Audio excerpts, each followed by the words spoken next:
هو حسن حسني بيشتمه بيقول له ايه في المشهد ده؟ بتعصبك يا فاشل؟ بتعصبك يا فاشل يا فاشل يا فاشل يا فاشل. كلمة فاشل، معلش كلمة فاشل دي نقدر نقولها ازاي بالانجلش؟ لوزر. انا عارفة ان طلعت في دماغك على طول كلمة لوزر، الكلمة دي حلوة وكويسة، بس تعالى اقول لك بقى على اكسبريشن اعلى منها شوية اسمها good for nothing. عايزة اقول لك ده انت حتة عيل فاشل، هقول لك you're good for nothing. You're good for nothing. تاني قرر معايا. You're good، ما قلتش you are، خدت بالك؟ ما قلتش you are، قلت you're good for ما قلتش for، قلت you're good for nothing.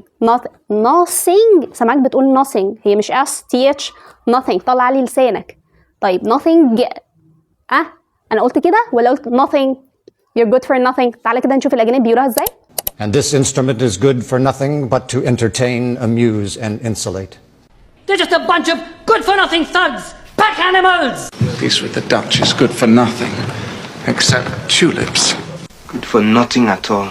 The boy is good for nothing. المصطلحات اللي زي كده دي مهمه جدا، لانك لو بتتكلم مع اجانب هتحس ان انت مش فاهمهم. طول الوقت بيتكلموا expressions، طول الوقت بيتكلموا phrasal verbs، طول الوقت بيستخدموا idioms، وانا مش فاهم حاجه من اللي هم بيقولوها. فمهم جدا ان انت تدرس الاكسبريشنز دي، هتسهل عليك ان انت تعرف تتكلم وتتواصل مع اللي قدامك وتبطل ترجمه حرفيه، وتحس ان انت لسانك بقى فيه تدفق، مفيش حته التفكير والترجمه الحرفيه، بعرف اعبر واتواصل بشكل طبيعي. لو مهتم ان انت تشتغل على جزئيه السبيكنج وتتعلم مصطلحات اكتر، فهتقدر تنضم لينا في كورس السيمي برايفت. هتسيب كومنت او هتبعت مسج عشان تعرف كل التفاصيل.